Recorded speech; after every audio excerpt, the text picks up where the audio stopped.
আসসালামু আলাইকুম বন্ধুরা, সবাই কেমন আছেন? তো আমি বর্তমানে দাউদকান্দি টোল করে আছি। তো আমি দাঁড়িয়ে দাঁড়িয়ে অনেকক্ষণ দেখতেছি কাকা মানুষের কাছে হাত বাড়িয়ে দিয়েছে। তো খুবই খারাপ লাগছে। পরে সামনে গেলাম, গিয়ে দেখি পায়ের অবস্থা খুবই খারাপ, যেটা আপনাদেরকে দেখানো আমার পক্ষে সম্ভব না। তো আমি জিজ্ঞেস করলাম, কাকা আপনার কি হয়েছে? কাকা বলল, আমি অ্যাক্সিডেন্ট করলাম। তা আমি জিজ্ঞাসা করলাম, আপনার কি কেহ নাই?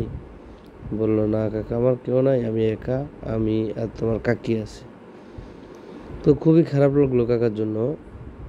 পরে আমার যেটা তৌফিক ছিল, আল্লাহ পাক আমাকে যেটা তৌফিক দিছে, ওটা ওনাকে আমি দিলাম।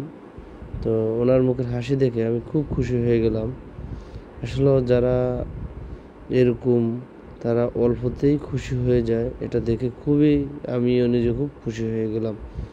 তো সবার চেষ্টা করব সবার জায়গা থেকে সবাইকে হেল্প করার জন্য।